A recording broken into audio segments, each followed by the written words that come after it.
எங்களிடத்தில் எதுவும் கிடையாது, ஆயுதங்களும் கிடையாது, அவர்களை போன்ற எண்ணிக்கையும் கிடையாது. நீ அளித்த வாக்குறுதியின் மேல் நம்பிக்கை இருக்கிறது, நீ வெற்றி அளிப்பாய் என்பதில் நாங்கள் உறுதியோடு இருக்கிறோம். ஸல்லல்லாஹு அலைஹி வஸல்லம் அவர்கள் இதை கூறிவிட்டு வரிசைப்படுத்துகிறார்கள். ரசூலுல்லாஹ் நேரடியாக களத்தில் வந்து எல்லா சஹாபாக்களையும் வரிசையில் நில்லுங்கள், பத்ருடைய போர்க்களம், வரிசையில் நில்லுங்கள் எல்லா சஹாபாக்களும் வரிசையை சரிபடுத்துகிறார்கள். ஸபாத் ரலியல்லாஹு அன்ஹு அவர் மட்டும் வரிசையை விட்டு வெளியே வந்து நிற்கிறார். ரசூலுல்லாஹி ஸல்லல்லாஹு அலைஹி வஸல்லம் கையில் இருந்த ஒரு குச்சியை வைத்து இஸ்தவ் யா ஸவாத், வரிசையை சரிபடுத்து ஸவாதை என்று சொன்னார்கள். ஸபாத் ரலியல்லாஹு அன்ஹு சொன்னார்கள், யா ரசூலல்லாஹ், எனக்கு நீங்கள் தொல்லை கொடுத்து விட்டீர்கள் என்று. சுப்ஹானல்லாஹ். சஹாபாக்கள் சொன்னார்கள், ஸவாதை யாரிடத்திலே பேசுகிறாய்? இது முடியாது, ரசூலுல்லாஹ்வை நான் பழிதீர்த்தே ஆக வேண்டும். என் இடுப்பில் குத்தி விட்டார்கள். ரசூலுல்லாஹி ஸல்லல்லாஹு அலைஹி வஸல்லம் சொன்னார்கள், ஸவாதை இதோ குச்சி கையில் வைத்துக்கொள், என்னை குத்து. ஸவாத் ரலியல்லாஹு அன்ஹு அந்த குச்சியை வாங்கியவுடன் அதை தூக்கி எறிந்து ரசூலுல்லாஹ்வை கட்டி அணைத்தார். யா ரசூலுல்லாஹ், ரசூலுல்லாஹி ஸல்லல்லாஹு அலைஹி வஸல்லம் சொன்னார்கள், ஸவாதை ஏன் இப்படி செய்கிறாய்? ஸவாத் ரலியல்லாஹு அன்ஹு சொன்னார்கள், யா ரசூலுல்லாஹ், எங்களுடைய நிலைமையை நீங்கள் அறிகிறீர்கள், இதோ எதிரி படை, இதில் சென்று நாங்கள் திரும்பி வருவோமா மாட்டோமா என்று எங்களுக்கு தெரியாது. இந்த பூமியில் இருந்து நான் செல்லும் பொழுது நான் தொட்ட கடைசி தோளாக உங்களுடைய தோள் இருக்க வேண்டும் என்று ஆசைப்பட்டேன், அதனால் செய்தேன்.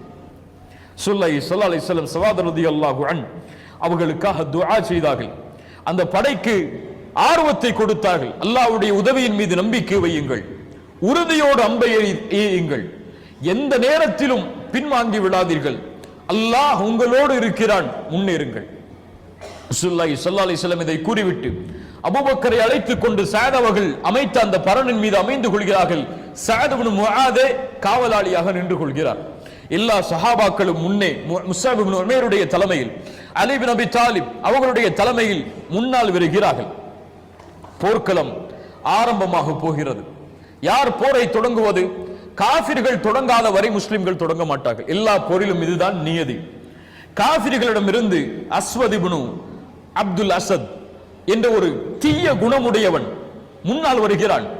நான் எப்படியாவது அந்த முஸ்லிம்கள் கைப்பற்றி வைத்திருக்கக்கூடிய அந்த தண்ணீர் தடாகத்தை அடைந்தே தீருவேன், அங்கே தண்ணீர் எடுத்து திரும்பி வருவேன், அல்லது அங்கேயே நான் மடிந்து சாவேன், அந்த தண்ணீர் தடாகத்தை அடைவதுதான் என் நோக்கம் என்று கூறி போர்க்களத்திலே உள்ளே நுழைகிறான். ஹம்சா இப்னு அப்துல் முத்தலிப் ரலியல்லாஹு அன்ஹு, ஹம்சா அந்த அஸ்வத் இப்னு அப்துல் அசத் வருவதை பார்த்தவுடன் வேகமாக சென்று அவனை வெட்டுகிறார்கள். அவன் தடாகத்தை நோக்கி தவண்டு வந்து தடாகத்தின் உள்ளேயே விழுந்து விடுகிறான். அந்த வெறி அடைய வேண்டும் என்ற அந்த ஆசை அவனை தடாகத்தின் அருகிலே வருகிறான். ஹம்சா இப்னு அப்துல் முத்தலிப் மேலும் வெட்டுகிறார்கள், அவன் அங்கே இருக்கிறான். போர் தொடங்குகிறது. குறைஷிகளிடமிருந்து 3 பேர் முன்னால் வருகிறார்கள். அப்படித்தான் போர் ஆரம்பமாகும். 3 முன்னால் வருகிறார்கள். உத்பா, ஷைபா, அல் வலீத் இப்னு உத்பா. சுப்ஹானல்லாஹ், மிகப்பெரிய குறைஷி தலைவர்கள். ரசூலுல்லாஹி ஸல்லல்லாஹு அலைஹி வஸல்லம் 3 அன்சாரிகளை அனுப்புகிறார்கள். அவுஃப் ரலியல்லாஹு அன்ஹு, முஅவ்வித் ரலியல்லாஹு அன்ஹு, அப்துல்லாஹ் இப்னு ரவாஹா ரலியல்லாஹு அன்ஹு. அவுஃப், முஅவ்வித், அப்துல்லாஹ் இப்னு ரவாஹா 3 வருகிறார்கள். அங்கே உத்பா, ஷைபா, அல் வலீத் 3 இருக்கிறார்கள்.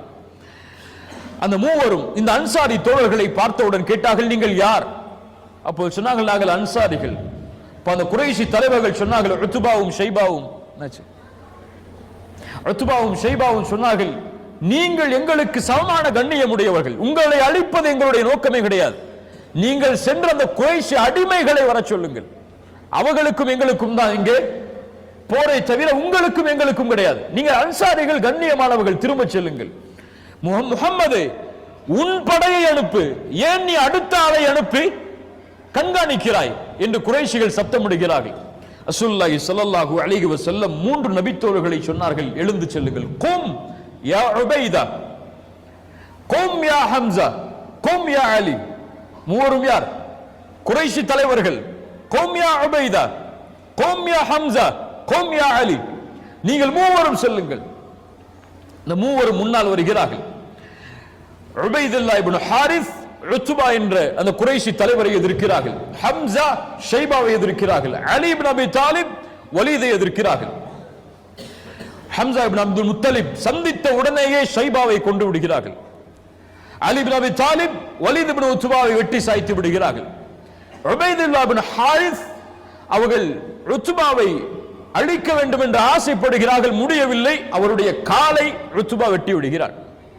வலீத் இப்னு உத்பாவை உபைதுல்லா இப்னு ஹாரிஸை உத்பா வெட்டி விடுகிறான் காலை. ஹம்சா இப்னு அப்துல் முத்தலிப், அலி இப்னு அபி தாலிப் இருவரும் அதை பார்த்தவுடன் உத்பாவை அவர்கள் கொலை செய்கிறார்கள். உபைதுல்லா இப்னு ஹாரிஸை தூக்கி வருகிறார்கள். போர் ஆரம்பமாகிறது. இரண்டு படையும் ஒன்றோடு ஒன்று மோத ஆரம்பிக்கிறது. ரசூலுல்லாஹி ஸல்லல்லாஹு அலைஹி வஸல்லம் இது ஆரம்பித்தவுடன் அல்லாஹ்விடத்திலே மறுபடியும் பிரார்த்தனை செய்கிறார்கள், யா அல்லாஹ், வாக்குறுதியை நிறைவேற்று. இந்த படை அழிந்து விட்டால் உன்னை வணங்குவதற்கு இந்த பூமியில் யாரும் இருக்க மாட்டார்கள். நீ வெற்றியை கொடு யா அல்லாஹ் என்று தன்னுடைய கரத்தை தன்னுடைய அக்கில் தெரியும் வரை அல்லாஹ்வுடைய தூதர் உயர்த்துகிறார்கள். மேலாடை கீழே விழுகிறது. அபூபக்கர் ரலியல்லாஹு அன்ஹு அருகில் இருந்தவர்கள் அந்த மேலாடையை போற்றி அல்லாஹ்வுடைய தூதரை, போதும் உங்களுடைய அழுகை, போதும் உங்களுடைய பிரார்த்தனை, அல்லாஹ் உங்களை ஒருபோதும் கைவிட மாட்டான், அல்லாஹ் வெற்றியை அளித்தே தீருவான் என்று அபூபக்கர் ரலியல்லாஹு அன்ஹு அல்லாஹ்வுடைய தூதரை ஆர்வப்படுத்துகிறார்கள். ரசூலுல்லாஹி ஸல்லல்லாஹு அலைஹி வஸல்லம் அழுது அழுது பிரார்த்தனை செய்து தன்னுடைய கரத்தை கீழே போட்டு சொன்னார்கள், அல்லாஹ்வுடைய உதவி வந்து விட்டது. சூரத்துல் அன்ஃபாலுடைய 9வது வசனம் அதை சொல்லுகிறது, இஸ் தஸ்தகீஸூன ரப்பக்கும் ஃபஸ்தஜாப லக்கும். அல்லாஹ்விடத்திலே உதவியை நீங்கள் தேடிய பொழுது அல்லாஹ் பதிலளித்தான். என்ன அல்லாஹ்வுடைய உதவி வந்தது? அன்னி முமத்திதுக்கும் பிஅல்ஃபின் மினல் மலாயிகா. 1000 மலக்குமார்களை அல்லாஹ் தொடர்ச்சியாக இறக்கினான். அல்லாஹ் ரப்புல் ஆலமீன் அந்த மலக்குகளுக்கு சொன்னான். சூரத்துல் அன்ஃபாலுடைய 12வது வசனம் சொல்லுகிறது, இது யூஹி ரப்புக இலல் மலாயிகா அன்னி மஅக்கும். மலக்குகளை நீங்கள் செல்லுங்கள், நான் உங்களோடு இருக்கிறேன். யார் சொன்னது? அல்லாஹ். அந்த ஈமான் கொண்டவர்களை உறுதிப்படுத்துங்கள், காஃபிர்களின் உள்ளத்திலே பயத்தை நான் போடுகிறேன், அவர்களுடைய கழுத்தை நீங்கள் வெட்டுங்கள். அல்லாஹ் கட்டளையிடுகிறான், கழுத்தை வெட்டுங்கள், அவர்களுடைய விரல் நுனிகளையும் தரித்து விடுங்கள். அல்லாஹ்வுடைய உதவி போர்க்களத்திலே வருகிறது. ரசூலுல்லாஹி ஸல்லல்லாஹு அலைஹி வஸல்லம் சொன்னார்கள், அப்ஷிர் யா அபூபக்கர், அபூபக்கரை நற்செய்தி பெற்றுக்கொள், அதாக நஸ்ருல்லாஹ், அல்லாஹ்வுடைய உதவி வந்து விட்டது.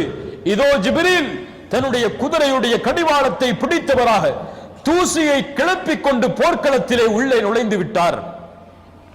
சுப்ஹானல்லாஹ். ரசூலுல்லாஹி ஸல்லல்லாஹு அலைஹி வஸல்லம் சொன்னார்கள், சயுஹ்ஸமுல் ஜம்அ வ யுவல்லூன துபுர். சூரா கமருடைய 45வது வசனத்தை சொன்னார்கள், இந்த கூட்டம் அழிந்தே தீரும், இவர்கள் புறமுகுது காட்டி ஓடுவார்கள். உமர் இப்னு கத்தாப் சொன்னார்கள், இந்த வசனம் இறக்கப்பட்டதிலிருந்து இப்போதுதான் எனக்கு புரிந்தது இந்த வசனம் எதை சொல்லுகிறது என்று. ஆம், இந்த கூட்டம் அழிக்கப்படும், இவர்கள் பின்னால் புறமுகுது காட்டி ஓடுவார்கள். ரசூலுல்லாஹி ஸல்லல்லாஹு அலைஹி வஸல்லம் கீழே இருந்த மண்ணை எடுத்து ஷாஹத்தில் உஜூஹ், அவர்களுடைய முகங்கள் எல்லாம் நாசமாகட்டும் என்று கூறி எறிந்தார்கள். அல்லாஹ்வுடைய தூதர் ஸல்லல்லாஹு அலைஹி வஸல்லம் தன்னுடைய கைப்பிடியால் எரிந்த அந்த மண் எல்லா குறைஷிகளுடைய முகத்திலும் விழுந்தது. அல்லாஹ் ரப்புல் ஆலமீன் சூரா அன்ஃபாலுடைய 17வது வசனத்தில் அதை சொல்கிறான், வமா ரமைத இஸ் ரமைத வலக்கின் அல்லாஹ் ரமா. அல்லாஹ் தான் அதை எரிந்தான் நபியே, அல்லாஹ் தான் அதை கொண்டு போய் சேர்த்தான் அவர்களுடைய முகத்திலே. ரசூலுல்லாஹி ஸல்லல்லாஹு அலைஹி வஸல்லம் சொன்னார்கள், அலி இப்னு அபி தாலிப் அபூபக்கரையும் பார்த்து, உங்களில் இருவரில் ஒருவரோடு ஜிப்ரீல் இருக்கிறார், உங்களில் இருவரில் ஒருவரோடு மீகாயில் இருக்கிறார். சுப்ஹானல்லாஹ். மலக்குகளுடைய தலைவர்கள் அங்கே இறங்கி விட்டார்கள். 1000க்கும் 1000 மலக்குமார்கள், சரியான எண்ணிக்கை அளவு 1000 மலக்குமார்கள் பத்ருடைய போர்க்களத்தில் இறங்குகிறார்கள். இப்னு அப்பாஸ் ரலியல்லாஹு அன்ஹுமா சொன்னார்கள், ஒரு நபித்தோழர் ஒரு குறைஷியை, ஒரு காஃபிரை வெட்டுவதற்காக வாளை உயர்த்துகிறார், அதற்கு முன்னால் அவருடைய தலை பூமியில் விழுந்து கிடந்தது. மேலே இருந்து ஒரு சப்தம் அந்த நபித்தோழர் கேட்டார், அக்திம் ஹைசூம், ஹைசூமே முன்னேறு, அவருடைய தலையை நீ துண்டித்து விடு என்று மலக்குகள் பேசுகிறார்கள். சுப்ஹானல்லாஹ். சஹாபாக்கள் வாளை உயர்த்துவார்கள், அதற்கு முன்னால் அவர்களுடைய தலைகள் எல்லாம் கீழே கிடக்கும். அல்லாஹ்வுடைய உதவியால் முழுவதும் அந்த போர்க்களம் சூழப்படுகிறது. ரசூலுல்லாஹி ஸல்லல்லாஹு அலைஹி வஸல்லம் இடத்தில் இந்த செய்தியை கொண்டு வந்த பொழுது சொன்னார்கள், ஆம், நீங்கள் உண்மையைத்தான் சொன்னீர்கள், இதை செய்தது 3வது வானத்தில் உள்ள மலக்குகள் என்று. அல்லாஹு அக்பர். ரசூலுல்லாஹி ஸல்லல்லாஹு அலைஹி வஸல்லம் போரில் மேலும் ஆர்வப்படுத்துகிறார்கள். கூமு இலல் ஜன்னா, சஹாபாக்களை முன்னேறுங்கள், சொர்க்கத்திற்காக எழுந்திருங்கள், அது வானம் பூமிகளை வியாபித்திருக்கும். அப்போது உமைர் இப்னு ஹுமாம் அல் அன்சாரி ரலியல்லாஹு அன்ஹு, உமைர் ரலியல்லாஹு அன்ஹு இதை கேள்விப்படுகிறார். பஹ் பஹ், அடடா அடடான்னு சொல்லுவாங்க, அந்த மாதிரி பஹ் பஹ் அப்படிங்கிறார். ரசூலுல்லாஹி ஸல்லல்லாஹு அலைஹி வஸல்லம் சொன்னாங்க, உமைரே ஏன் இப்படி சொல்கிறாய், நீ ஏன் இப்படி சொல்கிறாய்? சொர்க்கத்தை பற்றி பேசும் பொழுது ரசூலுல்லாஹி ஸல்லல்லாஹு அலைஹி வஸல்லம் இடத்தில் உமைர் அவர்கள் சொன்னாங்க, யா ரசூலல்லாஹ், இந்த வார்த்தையை நான் எதற்காகவும் சொல்லவில்லை, அல்லாஹ்வின் மீது சத்தியமிட்டு சொல்கிறேன், இல்லா ரஜாஅத நகூன மின் அஹ்லிஹா, அந்த சொர்க்கத்தில் ஒருவனாக நான் இருக்க வேண்டும் என்பதற்காகத்தான் நான் சொல்கிறேன். சொர்க்கவாதிகள் ஒருவனாக நான் ஆக வேண்டும் என்பதற்காகத்தான் இப்படி சொன்னேன். ரசூலுல்லாஹி ஸல்லல்லாஹு அலைஹி வஸல்லம் சொன்னார்கள், ஃபஇன்னக மின் அஹ்லிஹா, ஏன் கவலை, நீ அதில் உள்ளவன் தான். அல்லாஹு அக்பர். ஏன் கவலை, நீ அதில் உள்ளவன் தான். கையில் பேரித்தம்பழத்தை உமர் அவர்கள் சாப்பிட்டுக் கொண்டிருக்கிறார். இந்த வார்த்தையை சொன்னவுடன் அதை தூக்கி எறிந்து சொன்னார், அல்லாஹுடைய தூதர் எனக்கு சொர்க்கத்தை குறித்து நற்செய்தியை சொன்னதற்கு பிறகு இந்த பேரித்தம்பழம் சாப்பிட்டு முடிக்கும் நேரத்திற்கு கூட இந்த பூமியில் உயிர் வாழ்வதை நான் வெறுக்கிறேன். அல்லாஹு அக்பர். தூக்கி எறிந்தார், போரில் நுழைந்தார், கொல்லப்படும் வரை போராடினார், ஷஹீதானார். ஃபஇன்னக மின் அஹ்லிஹா, அந்த சொர்க்கத்தை அவர் அடைந்தார். அல்லாஹு அக்பர். ரசூலுல்லாஹி ஸல்லல்லாஹு அலைஹி வஸல்லம் அவர்கள் எங்கே இருந்தார்கள்? அவர்கள் போரை வழிநடத்த மட்டும் செய்தார்களா, போரில் கலந்து கொண்டார்களா? வரலாற்று ஆசிரியர்கள் மத்தியில் கருத்து வேறுபாடு இருக்கிறது. ரசூலுல்லாஹி ஸல்லல்லாஹு அலைஹி வஸல்லம் இந்த போரில் நேரடியாக பங்கு கொண்டார்களா இல்லையா என்று. ஆனால் அலி இப்னு அபி தாலிப் ரலியல்லாஹு அன்ஹு அவர்களுடைய இரண்டு வார்த்தையும் ஒன்றை நமக்கு தெளிவுபடுத்துகிறது. ரசூலுல்லாஹ் சில நேரம் போரில் கலந்து கொண்டார்கள் நேரடியாக, சில நேரம் பரலில் இருந்து அல்லாஹ்விடத்திலே பிரார்த்தனை செய்து கொண்டிருந்தார்கள். அலி இப்னு அபி தாலிப் ரலியல்லாஹு அன்ஹு சொன்னார்கள், அந்த போர்கள் நடந்து கொண்டிருக்கக்கூடிய நேரத்தில் எதிரிகளுக்கு மிக அருகாமையில் ரசூலுல்லாவை நாங்கள் பார்த்தோம். ரசூலுல்லாவை கொண்டு அவர்களுக்கு பின்னால் நின்று நாங்கள் பாதுகாப்பை அடைந்து கொண்டோம். ரசூலுல்லாவை முன்னாலாக்கி நாங்கள் பின்னால் இருந்து கொண்டு பாதுகாப்பை பெற்றுக் கொண்டோம். ரசூலுல்லாஹி ஸல்லல்லாஹு அலைஹி வஸல்லம் அவர்களை இந்த நிலையில் பார்த்தோம். எதிரிகளுக்கு மிக அச்சுறுத்தக்கூடியவராக அந்த போர்க்களத்தில் ரசூலுல்லாஹ் திகழ்ந்தார்கள். அலி இப்னு அபி தாலிப் ரலியல்லாஹு அன்ஹு சொல்கிறார்கள். அதே அலி இப்னு அபி தாலிப் சொல்கிறார்கள், பத்ருடைய போர்க்களத்தில் ரசூலுல்லாஹ்வை தேடினேன், அவர்கள் இருந்த இடத்தை நோக்கி சென்றேன், அங்கே ரசூலுல்லாஹ் சுஜூதில் அல்லாஹ்விடத்தில் துஆ செய்து கொண்டிருந்தார்கள். இரண்டாவது முறை பார்க்க சென்றேன், சுஜூதில் துஆ செய்தார்கள். மூன்றாவது முறை பார்க்க செய்தேன், சுஜூதில் துஆ செய்தார்கள். நான்காவது முறை சென்றேன், அங்கு ரசூலுல்லாஹ் இல்லை. எங்கே பார்த்தேன்? படையில் பார்த்தேன். ரசூலுல்லாஹி ஸல்லல்லாஹு அலைஹி வஸல்லம் அந்த படையில் முழுவதுமாக கலந்து கொள்ளவில்லை. கொஞ்ச நேரம் போர்க்களத்தில் இருந்தார்கள், கொஞ்ச நேரம் அல்லாஹ்விடத்தில் துஆவில் தங்களை ஈடுபடுத்திக் கொண்டிருந்தார்கள். இந்த போர்க்களத்தில் நடந்த மிக முக்கியமான நிகழ்வுகளை மட்டும் நாம் பார்ப்போம். ரசூலுல்லாஹி ஸல்லல்லாஹு அலைஹி வஸல்லம் இந்த போர்க்களம் ஆரம்பிப்பதற்கு முன்னதாகவே ஒரு அறிவுரையை சஹாபாக்களுக்கு சொன்னார்கள். நீங்கள் பனு ஹிஷாமுடைய கோத்திரத்தார்கள், குறைஷிகளுடைய குடும்பத்தினுடைய பனு ஹிஷாமுடைய கோத்திரத்திலிருந்து யாரை நீங்கள் பார்த்தாலும் அவர்களை கொல்லாதீர்கள், அவர்களை நீங்கள் கொலை செய்யக்கூடாது. ஏன்? அவர்கள் இந்த போரில் வற்புறுத்தப்பட்டு அழைத்து வந்திருக்கிறார்கள், வற்புறுத்தப்பட்டுதான் அழைத்து வந்திருக்கப்பட்டிருக்கிறார்கள். அதனால் அவர்களை நீங்கள் கொல்லக்கூடாது. குறிப்பாக அப்பாஸ் இப்னு அப்துல் முத்தலீபை நீங்கள் கொலை செய்யக்கூடாது. அபுல் பக்தரி இப்னு ஹிஷாம் அவரையும் நீங்கள் கொலை செய்யக்கூடாது. பனு ஹிஷாமுடைய கோத்திரத்திலிருந்து அபுல் பக்தரியும் அப்பாஸ் இப்னு அப்துல் முத்தலிபையும் என்னுடைய சாச்சாவையும் நீங்கள் கொலை செய்யக்கூடாது. உடனே இருந்த அபு ஹுதைஃபா ரலியல்லாஹு அன்ஹு, அபு ஹுதைஃபா அவர் சொன்னார், யா ரசூலல்லாஹ், எங்களுடைய பெற்றோர்களை, எங்களுடைய பிள்ளைகளை, எங்களுடைய உறவினர்களை நாங்கள் வெட்ட வேண்டும், அப்பாஸை மட்டும் நாங்கள் வெட்டக்கூடாதா? அப்பாஸை நான் சந்தித்தால் என் வாழ் அவருக்கு பதில் சொல்லும். ஸல்லல்லாஹு அலைஹி வஸல்லம் அவர்கள் இதை செவிமடுத்தவுடன் சொன்னார்கள், யா அபா ஹஃப்ஸ், யா அபா ஹஃப்ஸ், அயضرب وجه عم رسول الله ஸல்லல்லாஹு அலைஹி வஸல்லம் பிஸைஃப், ரசூலுல்லாஹ்வுடைய சாட்சாவை உன் வாளால் நீ வெட்டுவாயா?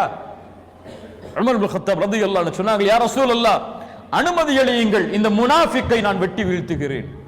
சஹாபி அறியாமல் பேசுகிறார். அபு ஹுதைஃபா ரலியல்லாஹு அன்ஹு சொன்னார்கள், இந்த வார்த்தை ரசூலுல்லாஹ் சொன்னதற்கு பிறகு என் வாழ்வில் நான் செய்த இந்த பாவத்திற்கு பரிகாரமாக நான் ஒரே வார்த்தையை தான் கேட்க விரும்பினேன், தௌபாவாக, நான் ஷஹீதாவதை. அதற்கு பரிகாரம் இதுதான் என்று என் வாழ்நாள் முழுக்க நான் எண்ணிக்கொண்டிருந்தேன். ஸல்லல்லாஹு அலைஹி வஸல்லம் இந்த இருவரையும் வெட்டுவதில் இருந்து தடை செய்தார்கள். அபுல் பக்தரி இப்னு ஹிஷாம் மிகப்பெரிய அல்லாஹ்வுடைய தூதருக்கு உதவியாக இருந்தவர். ஸல்லல்லாஹு அலைஹி வஸல்லம் அந்த நடைமுறையை கடைபிடித்தார்கள். காஃபிர்களில் யார் தங்களுக்கு உதவி செய்தார்களோ அவர்களிடத்தில் கண்ணியத்தோடு நடந்து கொண்டார்கள். அவர்களை அல்லாஹ்வுடைய தூதர் எல்லாரும் காஃபிர் தான், எல்லாருமே நமக்கு எதிரி தான் சொல்லி அல்லாஹ்வுடைய தூதர் கணக்கிடல. நீங்க நம்ம பல பேர் கணக்கிடுற மாதிரி ஸல்லல்லாஹு அலைஹி வஸல்லம் தங்களிடத்தில்